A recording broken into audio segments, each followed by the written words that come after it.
Hello and welcome to your Fairy God Mentor.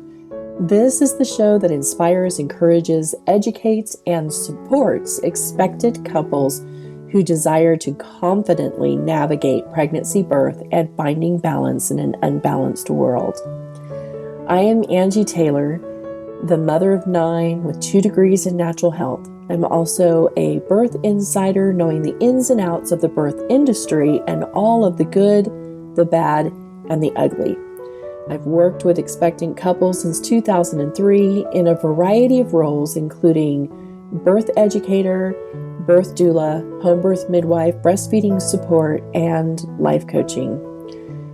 Sit back and enjoy hearing about all the things you never knew you never knew.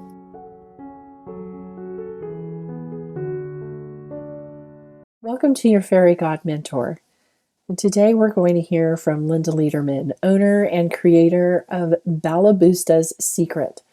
Linda's cooking skills were so bad, her own family banned her from cooking when she was a teenager. Happily, her skills have dramatically improved. She now has over 1,000 cookbooks, is a graduate of Rouxbe Cooking School and the Institute of Integrative Nutrition, and has countless cooking courses from the International Culinary Center and Natural Gourmet Institute under her belt. She is a kitchen confidence coach and owner of Balaboosta's Secret, where she helps busy moms with meal planning, prep, and cooking lessons, as well as coaches them on how to serve their delicious dinners with side dishes of games and clever conversations with their family. Well, Linda, I am so excited to have you here for my podcast, Your Fairy God Mentor. I love what you do as a business owner, working with families and helping them with meal preparations and making it fun. We're going to talk about everything that you do, but I want to start with, what is a Balaboosta? Absolutely. Thank you for having me here, Angie. You know, a Balaboost is an old-fashioned Yiddish term, and it's a dying language, but it's a really important term. And it means a woman who makes a fine home. And I don't mean a Martha Stewart fine home. I mean making the kind of home where everybody wants to come and visit. Everybody wants to be a part of your family in your house. It's the kind of home where people can relax, put their feet up, tell stories, eat delicious food, and just have tremendous camaraderie. And so why wouldn't you want that for your home? You want your kids' friends to feel comfortable to visit you so you can know who they're socializing with. And you want those kids to be comfortable with you so they can confide in you if they have to. Mm-hmm. You want your friends to be comfortable in your house. And certainly you want your family to be comfortable in a house. So my goal is to let everybody become a Balaboosta in the way that works for them. I love that. And as you were describing that, I was thinking of my mom. And she was a single mom of 6 daughters. And she would every weekend have us invite our friends over. And she would make homemade pizza and would have, the different variety of pop lined up. And we would play different board games in different rooms of the house, or there would be a movie playing on the TV. And everybody just laughing and giggling and having pizza and pop at our house. There was always like 20 or 30 kids in the house that night. Your mother was definitely a Balaboosta. Absolutely. Everybody called her mom. The moment they walked in the door, she was mom. Yep. And she loved that. She absolutely loved that. It's something that I had wanted to create in my own home. However, my husband's work has moved us like every 2 to 3 years. And so we don't have the roots that I had wanted to have for my family. We haven't lived in a place long enough for the kids to really feel like they could bring their friends over. I think there's always been that feeling like, why have them get used to my family and get to know my family because we're just going to move soon. Yeah, but hopefully because we have so much technology in our lives now that they didn't have maybe when you were growing up, and certainly when I was growing up, they can still stay in touch. So you can start forming those roots. They just take a different form than what we're used to seeing. Absolutely. I agree. We lived for a couple of years in Mexico, and I know that each one of my kids still has friends in Mexico that they communicate with every now and then through Facebook Messenger or Instagram, or most likely Snapchat. That seems to be the one that they love to. The kid way to go. It's the one I've stayed away from because I didn't want them to feel like mom was prying over their shoulder and Exactly. all of that. So it's their one place where they can, be themselves and not have to worry about the prying eyes of mom and dad. However, the younger kids do have to have their older siblings that are on there as their friends. I love that idea. That's a great idea. That way they're still have someone watching their back and helping to make sure that they're doing things safely and not being conned into doing something that they think is innocent, but the other person is really just out to hurt them. Yeah. It really bothers me that I have to teach my children about such things, but it is sadly the reality of our world. Yeah. Yeah. But I think that's one reason why it's so important for our kids to know that their home is a safe place. And so let's talk about the importance of family dinner time. Sure. It used to be that everybody would come home relatively the same time or get ready for dinner relatively the same time. And nobody thought that it was optional not to sit down and have a family meal. I mean, that's the way things used to be done. And of course, in this day and age, people are being pulled in a million different directions. Their job hours aren't always consistent. After school activities aren't consistent. Your own work schedule or volunteering schedule may cause different pulls on your time. Given that, it's still important to have a sit-down family meal. The studies show that when you do have a sit-down family meal, your kids do better in school. They're less likely to abuse illegal substances. They have better communication skills. They have better social skills. And it's a way for everybody to decompress. Everybody's lives are so fast these days that you don't take the time to become the person you are. You don't even get to experience yourself sometimes because you're moving from one activity to the next. So family dinner time is that one respite from all the chaos that's happening in the world around you.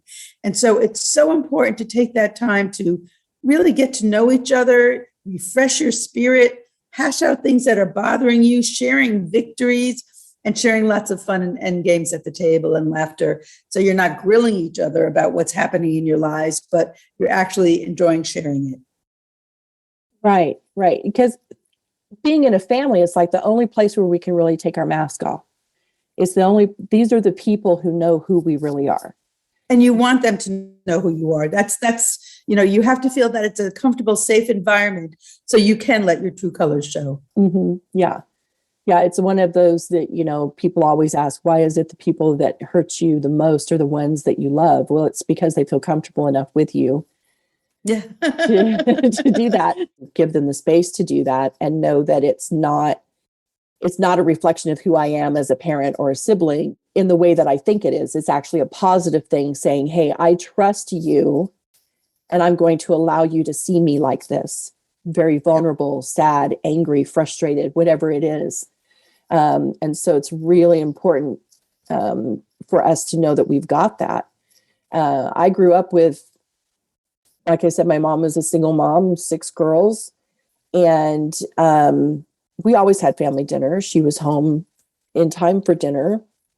And when we were 12 years old, each one of us, as we turned 12, we would get a night to cook. That was our time to cook. And so that's when we learned about everything in the kitchen and how to make everything, how to read a recipe, how to take that recipe ingredients and create a shopping list, and how to create a meal that was balanced and nutritious. And, mom having 6 daughters, it meant she only had to cook one night a week. She was in a pool. Right? I'm like, she's pretty smart. It's funny because when you say that, that's how I started my cooking. But my cooking wasn't successful when I started out. When I was in high school, I said to my mom, Mom, you're the most boring cook I know, which probably wasn't really nice of me, but I was speaking my truth. And she said, okay, smarty pants, one night a week, you are going to cook. And she bought me a book called The Joy of Cooking, which was a very big cookbook, no pictures, which I could have used at the time. Mm-hmm. And she said, pick a recipe, tell me the ingredients you need, and then every Wednesday you're going to cook a dinner. I said, great.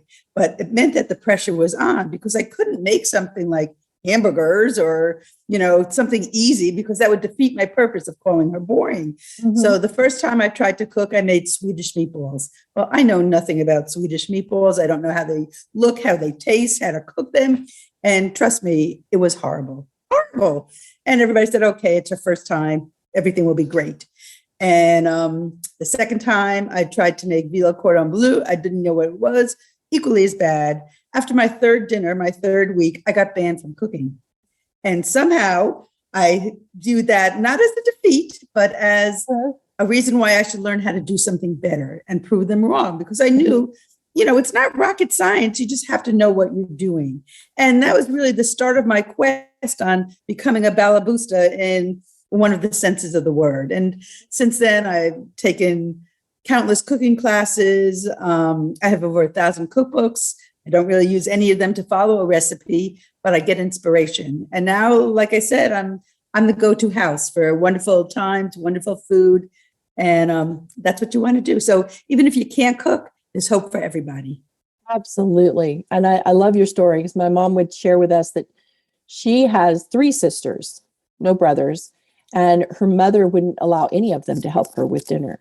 Ooh. And so when mom got married, all she knew how to make were pancakes. She said that she and dad got tired of pancakes really fast. But that's when she started to figure out, I can put apples in them, I can put bananas in them, I can put chocolate chips in them. Yep. Creativity by necessity. Right. But then she decided, I want to learn how to do this. And my mom's not going to teach me, so I'm going to have to figure it out. And she became an amazing bread cook. I mean, everybody knew. Oh, that's an art. My mom's bread was amazing. And then started teaching herself other things, as I've taught my kids how to cook. I've told them, if it's a new recipe, follow it to the letter. If there's words in there you don't understand, look them up, or ask me what they are and I can explain them to you. If I know what they are, it just depends on what the recipe is they're choosing. I said, but follow it to the letter and then taste it and see if you like it. Then you'll know after you taste it how you might change it yourself. Absolutely. You have to make everything your own. But exactly. A lot of people feel very comfortable starting out with a recipe. And my only caveat to that is, if it says 2 garlics and your family likes a lot of garlic, feel free to add more garlic. I mean, there's some things, right off the bat that what your either your audience likes or dislikes or what you like. So there's even a little flexibility when you're just starting out. Recipes are great guides because they're going to teach you not only the ingredients, but they're going to teach you the techniques you need to use. And once you know your ingredients and what they taste like and how to use them and how to cook with them, your ability to create meals on the fly is endless. Absolutely. And so you're not going to be saying, oh my gosh, I have nothing to cook tonight. I don't know what to do. And you have a full refrigerator and pantry. Well, no, once you have those skills, you'll be able to cook up dinners in no time. Right. Yeah, we have a son who'll be 16 in February, and he's been cooking. He's been using the smoker that my husband bought earlier this year. And he loves to do steak and chicken and pork and, all the things, and experiment with different things. He made chili the other night, and he came in and he asked me for my recipe. And I told him how I make it. And he says, what about a barbecue sauce in chili? I said, look it up. I said, I've never done it, but look it up. See what you can find. And so he took my recipe and he added the ingredients for a barbecue chili recipe that he found. And it was really good. I bet. One of the nice things about cooking as opposed to baking is you have tremendous flexibility. I like to cook because I can experiment as I go all the time. Baking is a science. If you want your cake to rise or your bread to rise, you need your proportions exactly measured. You need your timing right. And it's a fabulous art and it's a fabulous talent to be able to cook. To be able to bake. But there's much more forgiveness in cooking as opposed to baking. Yes, there is. Yes. My kids have found that out the hard way. I had 2 kids when we lived in Mexico. They made brownies. And I don't remember what they were trying to put in, but they ended up putting in a full tablespoon of salt. Ooh, Yeah, that's a problem. but that's a good way to learn. It is a great way to learn. As a homeschooling family, one of the ways that I taught my kids fractions was I took our favorite cookie recipe and I cut it in half. And then I asked them to triple it. And they said, well, Mom, how are we going to know that we have our numbers right? I said, you're going to use it to bake cookies. And we will know very quickly. That was very clever. They happened to have a friend that was homeschooling with us at that time. Her mom was a single mom and couldn't homeschool her, but homeschooling was recommended to them as the best option for her daughter. And so she was with us, and we saw her many, many years later. And she gave me a great big hug, and she said, I have never forgotten how to handle fractions because you taught me through cooking. There you go. There you go. Yeah. It's interesting because it's not only you learning the techniques and the skills to cook, but like you're saying, you have to be able to pass that on to your kids. So if you look at everything as a whole picture, it's the shopping, it's the measuring, it's the cooking, and it's sitting down and having that conversation. And if your kids don't participate in it, how are they going to do that when they, quote unquote, grow up and raise a family of their own?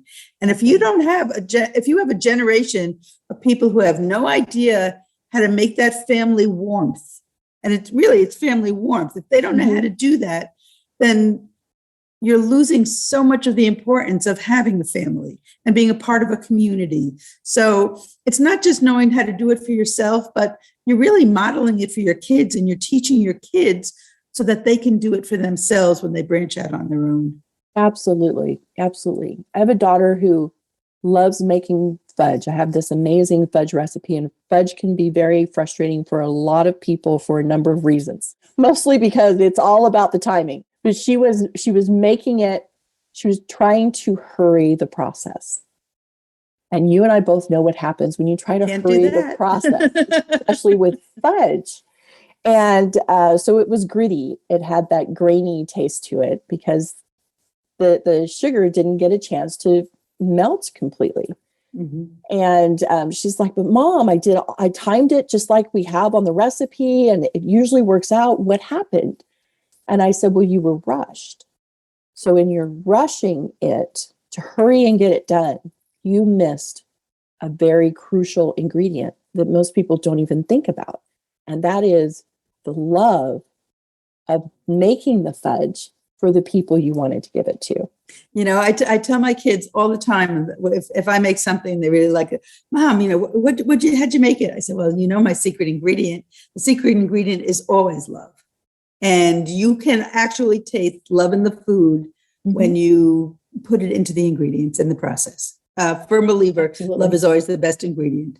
Absolutely. I don't know if you know who Dr. Elson Hawes is. He's a medical doctor who specializes in nutritional medicine. And he's got some books on the market. And one of them is Staying Healthy with Nutrition. And it's over 1,000 pages long. Scariest book in the world to read. And but it goes into the individual nutrients. It introduces you to the macronutrients, the micronutrients, and then it explains each one individually. And one of the vitamins that he includes in there is vitamin L. For love? Love.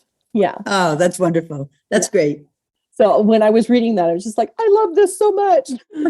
We forget what that is and why that is so important. Yep. So you do this thing with dinners that help to make it a whole lot more fun than just sitting down around the table. Yes, I do. So the worst thing you can do, or there's many worse things you can do, but one of the worst things you can do is to sit down at a dinner table and you start grilling your kids. How was your day? Fine. What'd you do? Nothing. You're not going to get any information. You're just going to get resistance, and it's going to be really miserable. And I find that if you have planned a little bit in advance, just like you would plan your recipe or your meals, if you plan a little bit about the conversation you're going to be having or doing or the focus of your meal, it makes it that much easier to have an enjoyable time. So one of the things I do with the people that I work with is give them ideas of what games that they can play or conversations they can start. So I'll give you a couple examples. There's a silly food holiday for every day of the year. And if you know what that holiday is for your given day or your given week, you can start a conversation around it. So an example is April. April is National Poetry Month. Well, came last April, I said to my kids, it's National Poetry Month. And you can imagine the groans I got because they really couldn't care less about National Poetry Month. And I said to them, and including my husband, I said, when you come down to dinner tonight, I want you to bring a poem. We're all going to do a poem at dinner. Well, they said, forget it, Mom. You're out of your mind. We're not doing this. And I said, no, you need to expand your horizons and think about what a poem can be. As far as I'm concerned, a poem can be a TV jingle.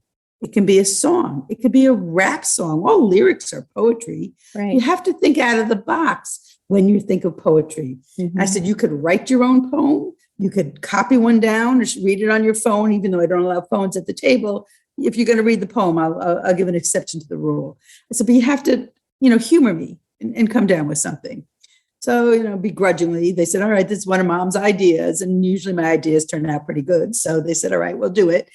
And that night, my son came down with a poem that he wrote on I Hate Poetry, which was very funny and very clever. And by all means, it was his definition of a poem. So he did it. My daughter came down with a handful of TV jingles that she liked, and that was fine. My husband took it upon himself to write a rap song, which had us rolling off of our seats. And I will tell you, it was one of the most memorable meals we had in a long time because everybody participated doing something that they had no interest doing that turned out to be loads of fun. And to this day, when we have friends over or my kids have their friends over, my husband will say to them, I wrote a rap song. Would you like to hear it? And he brings it out again and we all groan. So that's a minor example of things that you can do at your table to make them then really happy. Another example is there was a marketing agency in California and on top of their building, they had a big mascot. It was half human or 3/4 human and had a chicken on its head. And the most hideous thing you could see for miles around. But everybody really liked it because it was so bizarre. And his name was Chicken Boy. Now, eventually the marketing agency moved or went out of business and somebody bought the building and they were going to take Chicken Boy down because it was not reflective of whatever their business was.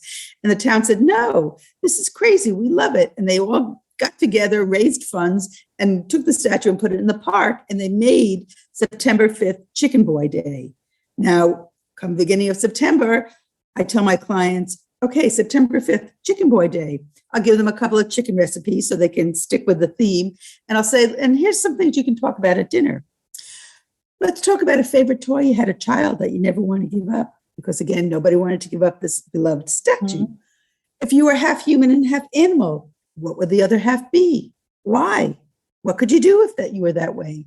So now you're sparking conversation where you really get your kids thinking in out-of-the-box ways. The conversation is tremendously interesting, tremendously fun, and it makes your meal so much more enjoyable. So I do things like that. I suggest games that they can play. There's a million games and round-robin stories. And if you have a bunch of those in your back pocket, no matter how tired you are after cooking or after your day at work, you're going to have some fun when you sit down at the dinner table. And not only is the conversation lively and wonderful and warm, it also helps you if you have picky eaters for kids. Because if your kids are having fun at dinner time, your dinner is not spent in a battle of eat that spinach. I'm telling you, you can't have anything unless you eat that broccoli.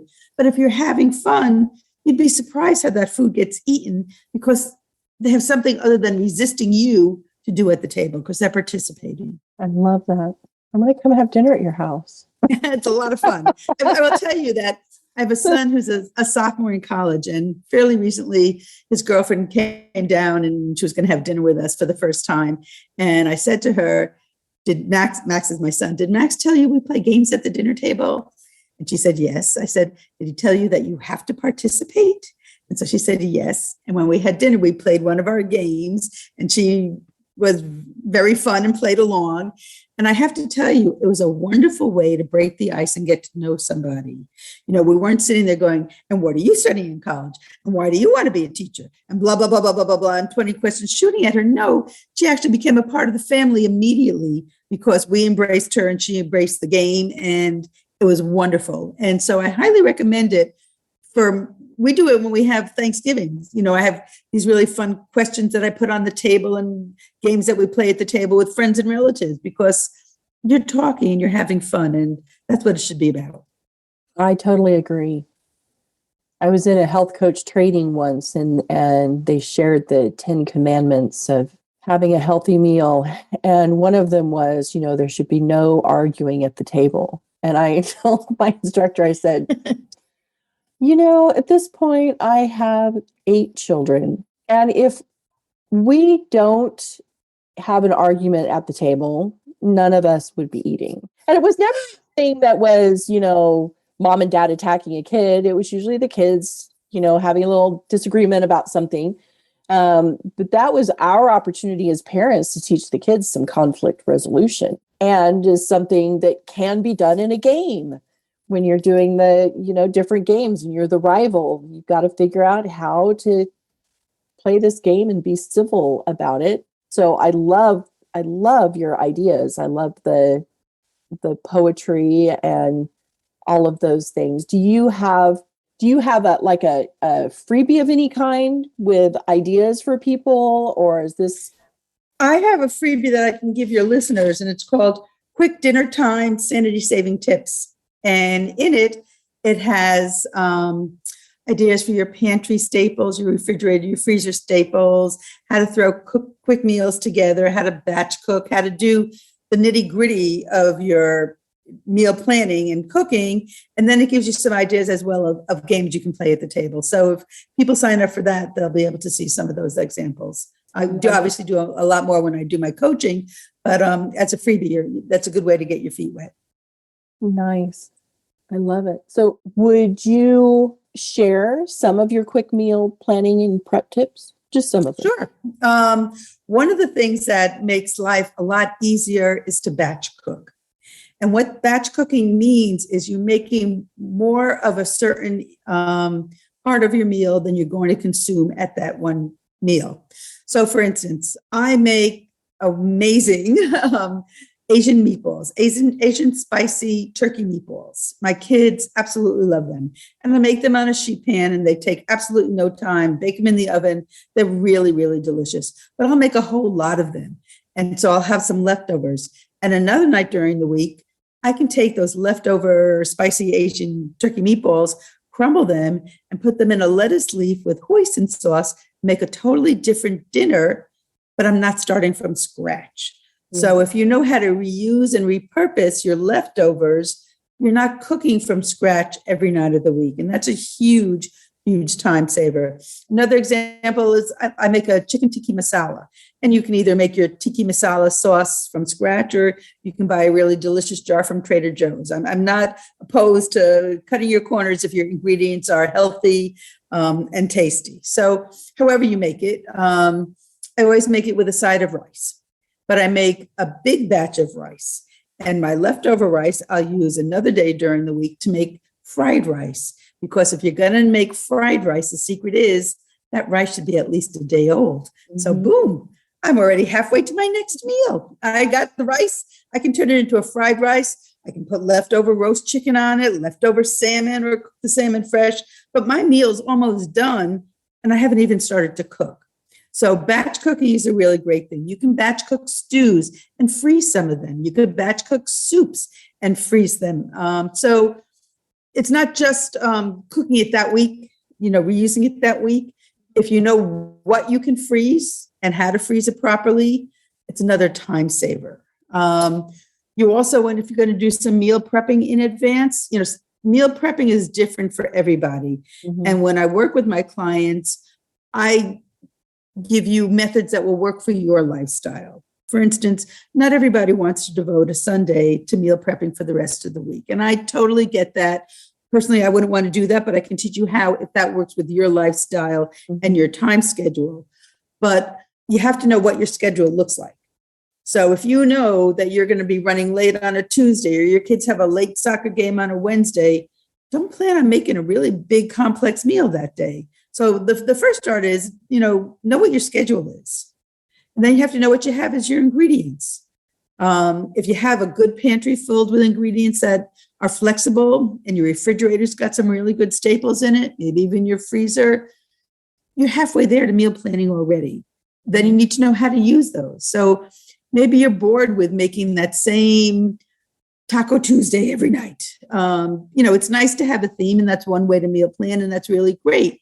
But you might want to think out of the box a little bit. So instead of making your Taco Tuesday with taco meat every week, you can do your Taco Tuesday with, let's say, fish one week, or shrimp, or pulled pork. You still have a theme, so you've got guidance on what you're going to do that night, but you're going to shake up the ingredients a little bit. So there's many ways to meal plan. There's many ways to shake up your meals. The goal is not to have to do everything from scratch every night. If you know that you've got what you're making for the week, and you're cutting up your onions, and 3 other recipes have onions, cut up some more onions. You're already cutting. You're already crying. Save the tears. Right. And then bag them and label them for what you're going to be using it for the rest of the week. It doesn't take any more time, but it will cut down on your overall time during the week. So I work with these ideas when I work with clients to see what's going to fit with their lifestyle and their food requirements, et cetera. Love it. I'm so glad that you came and did this episode with me. It's going to add so much value to everyone's life. I was going to say to mom's life, but dads cook too. Absolutely. Absolutely. And the kids need to be introduced to the kitchen at some point. Yep. Our youngest, I remember my husband caught him standing up on the counter one day, and he asked him, "Christopher, what are you doing?" And he says, "I'm getting the cinnamon down. I'm making French toast for myself." And he was like 8 years old. Wow. And my husband was upset with me because our son was making his own breakfast. And I said, "Wait a second, that's my job. My job is to teach them how to take care of themselves. I don't 100%. them." Yep. He said, "So that's proof I'm doing my job." Absolutely. It's funny that you say that. So I have a daughter who's 16, and my kids have been cooking also since they've been very little, because again, I'm a firm believer in sharing that knowledge and that fun. And I was working late one weekend a couple of weeks ago, and my daughter looked at me and she said, "Mommy, you're working really hard today. I'll make dinner." And I said, "Okay," just like my mom said, find your recipe, go shopping with Dad, and you make it. Whatever you make, I'll be very happy with. Well, she made grilled octopus tacos with a spicy salsa and a lime cream. It was like, she blew me out of the water. She looked up the recipe on TikTok or wherever she goes to her sources, and she just proceeded to do it. And I can't tell you how much pride I felt in my heart. I mean, the meal was delicious, and that really was secondary to the fact that she was ambitious. She tried something she had never done, and she just went for it. And you want to teach those skills to your kids. Exactly. Absolutely. Yeah. We're not raising children, we're raising adults, and we want them to be productive members of society, which means they've got to know how to take care of themselves, at least the basics. They got to know how to do their laundry. They got to know how to grocery shop, how to cook for themselves, those kinds of things. Balance a checkbook, all the nitty gritty stuff. Exactly. So again, I'm so glad that you were here with me. And I look forward to someday we're going to meet. Hey, we're going to have a meal together, Linda. Oh, we could cook together and have a tremendous amount of fun. Absolutely. Well, thank you again for being here on my I thoroughly enjoyed it. Happy cooking to everybody. It doesn't have to be complex to be delicious. Don't be afraid. Mistakes are your way to getting better. Absolutely. Thank you. Thanks.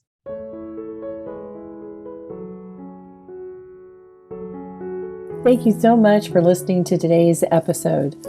To learn more about me, your fairy god mentor, simply go to AngieTaylorFairyGodMentor.com.